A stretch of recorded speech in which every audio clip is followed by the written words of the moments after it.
Welcome back to another video. This is the Football Connect. I'm your host Sam, and we are back again. And guess what? The midweek games are on, people. Festive is here, and we know it's always exciting. I always enjoy the time when the Premier League is played almost each and every 3 days, or even two at some point. It's always exciting, and that's exactly what we had. We had a mouth first of games today, which were played left us with so many questions, and that's how Center wants to start this season. And we always love to see this, especially counting down to the birth of Jesus.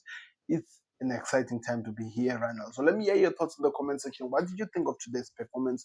Who impressed you the most? And let's get to the quick review of all the games. So Everton played Bournemouth. The game was scored in the last minute by Jack Grealish, a big deflection in the last minute to beat Bournemouth by 1-0. The first win away from home from Everton after the humiliation that they suffered in the hands of Newcastle, coming back and rising up the way they did. I think it was the only good thing that made sense to the fans. They needed this team to show the type of character that they do have as a team. And I think they made it really, really clear in terms of how they stood up, how they showed that they are capable of doing, and how exciting it was for the neutral to watch.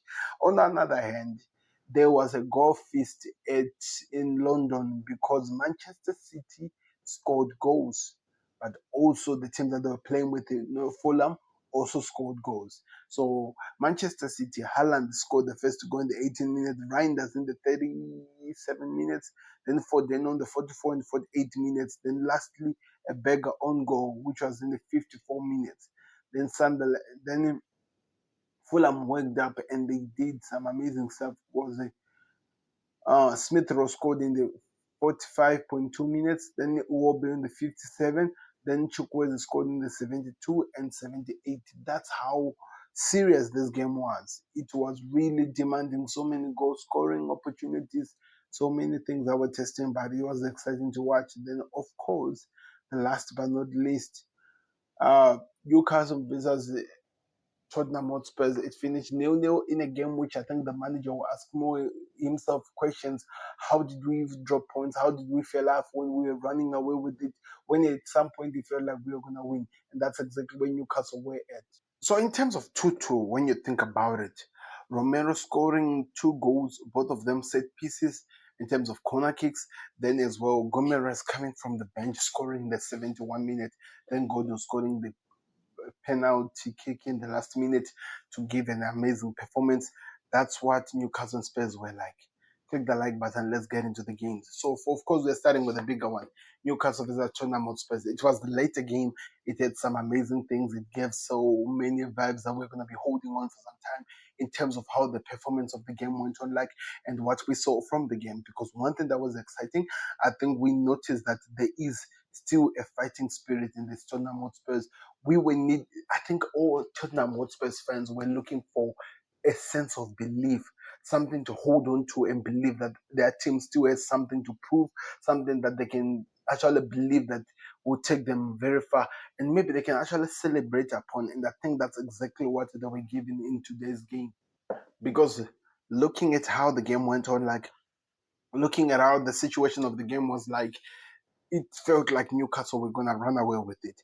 In terms of dominating the game, stats-wise, Newcastle were in Tottenham Hotspur's box.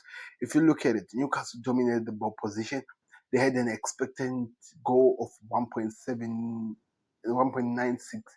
to 0.79 for Tottenham Hotspurs, and they had 19 shots as to 8, 7 on target as to 2, one big chance that they created. So there is so many questions that you could ask of Newcastle because they did not finish this game.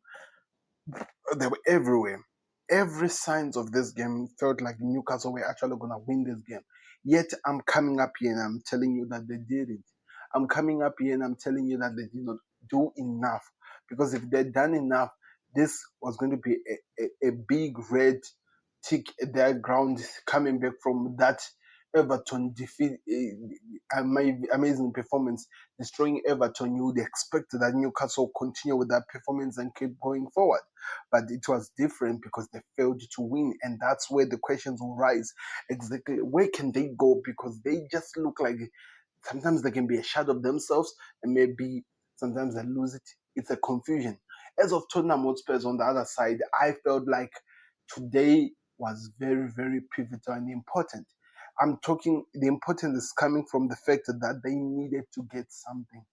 They needed to get something because the fans were losing hope, patience, and even trust in so many things. And today, the performance and what they got, I think this can help them to believe and maybe give them the boost, the morale boost that we've been looking for, that they needed to continue playing, so performing. So I think they can celebrate with that. So that was the game. It finished the way it did, 2-2. Then Manchester City went in a goal feast. In fact, they dominated this game in the first half. That I thought the game was just going to be cancelled because it looked like they were running away with everything. But if you went to sleep before the game was over, you might have missed up one of the biggest games ever. Fulham dominated the game, but with a lower expected goals of 0.90 to 2.21 of Man City. Shots on target, 6 for Fulham to 4 for City, and all the 4 for City were all goals. Fulham, they missed some, if it's few opportunities, so they need to work on that. So you ask yourself questions: how far can City continue playing this game of performing so well, then holding on to the end, trying to survive, trying to still be in the game? Because at some point it felt like they'd lost it, or at some point it felt like they were asking for help, for somebody to come from somewhere so that they can still remain in the game, because they felt like they were out of the game. At some point it felt like if Fulham continues playing the way they were doing, if they continue concentrating, there were so many changes, of course, which were made, but if they continue performing, I think they could have done even a bit better than what happened here. In the game, of course, like I said, it finished 5-4. It could have even went worse.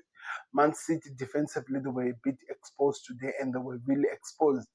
But the also problem was the Fulham on the other side were also a bit exposed in terms of what they offer, and they got really exposed, to be honest. So those were the big games of today, and as well, Everton beat Bournemouth in the final minute to make sure that they win. So it's going to be exciting and interesting. I want to hear your thoughts in the comment section. Who impressed you a lot, and what are you expecting to see? Barcelona beat Atletico Madrid by 3-1.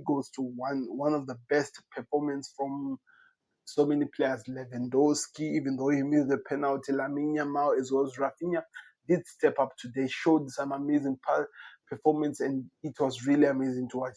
So if you are really enjoying this La Liga stuff, I will be able to cover it, but I'm waiting on you guys to let me know what your thoughts are and what's happening. So let me know if you want me to cover La Liga. I'm just interested that they beat Atletico Madrid by 3-1. So that's a bit crazy. So we'll see how everything works out. Like I'm saying, like the video, subscribe to connect. Let me know where you're watching us from. And tomorrow we continue again with this. So many games. I'm excited. I'm out. Peace. Subscribe to the connect.